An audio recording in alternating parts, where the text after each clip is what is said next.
As duas testemunhas. No futuro, alguém com unção similar à de Elias virá, trará uma mensagem que despertará os israelitas para que a volta de Jesus em glória para Israel também seja motivada pelo clamor daquele povo.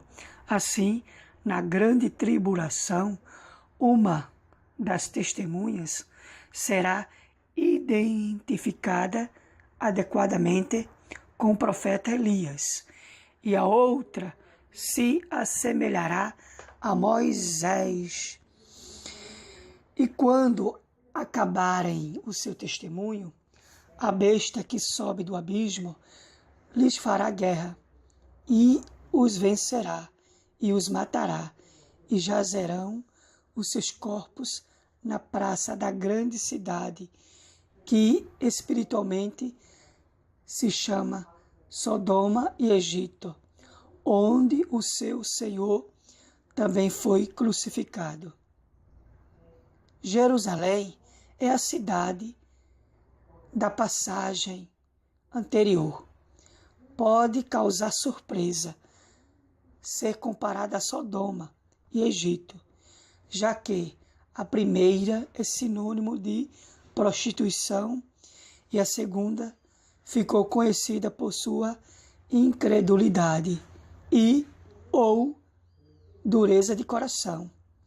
No entanto, é bom frisar que atualmente essas práticas que tanto têm aborrecido a Deus são comuns em Jerusalém.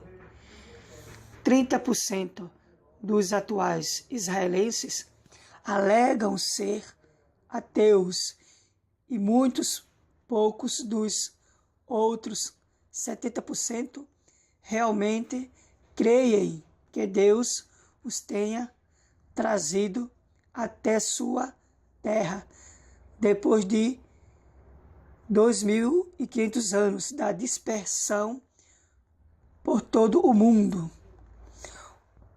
Um comentário do já falecido Yitzhak Rabin, eu não sei a pronúncia certa do nome dele, mas diz assim: major-general e chefe do Estado-Maior de Israel, quando da vitória obtida na tomada de Jerusalém em 1967, diz: tudo isso foi feito só pelas forças de defesa israelenses, com o que temos sem mais nada ou mais ninguém. Segundo Hunt, o que diriam os zelosos profetas sobre a observância da lei e a guarda do sábado, se vissem a imagem na TV mostrando a Shinoam Nini contando sua Ave Maria no sábado na Praça de São Pedro, em Roma, para uma audiência que incluía o Papa e Madre Teresa. Essa cantora hebreia é uma prova da apostasia judaica.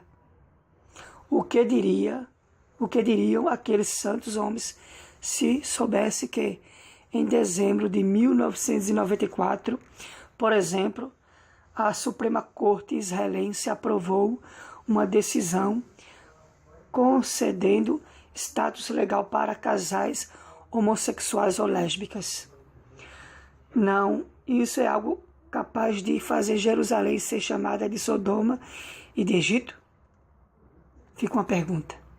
Após serem mortas, as duas testemunhas terão seus corpos expostos para que todos os habitantes da terra vejam. Estes, então, se regozijarão e trocarão presentes, e homens de vários povos e tribos e línguas e nações verão seus corpos mortos por 3 dias e meio, e não permitirão que seus corpos mortos sejam postos em sepulcros, e os que habitam na terra se regozijarão sobre eles e se alegrarão e mandarão presentes uns para aos outros, porquanto estes dois profetas tinham atormentados que habitam sobre a terra. Para os antigos expositores bíblicos, era impossível explicar como homens de vários povos, tribos, línguas e nações veriam em Jerusalém 2 pessoas mortas. Hoje se sabe que a televisão é a explicação. Isso nos faz pensar que profecias de parecer enigmático terão uma resposta bem simples no futuro, como ocorre com essa profecia em relação à realidade atual. Aqueles 2 profetas serão contundentes em acusar o anticristo ou o seu governo e irritarão sobremaneira os moradores da terra. A morte dos 2 será bem-vinda aos ímpios. O regozijo e a troca de presentes são provas daquela confraternização maligna. É preciso que seus corpos fiquem expostos para que ninguém mais os atormente. No entanto, acontece algo jamais imaginado pelos inimigos do povo de Deus. Depois daqueles 3 dias e meio, o Espírito de vida, vindo de Deus, entrou neles e puseram-se sobre seus pés, e caiu grande temor sobre os que viram, e ouviram uma grande voz do céu que lhes dizia: subi cá, e subiram ao céu em uma nuvem, e os seus inimigos os viram.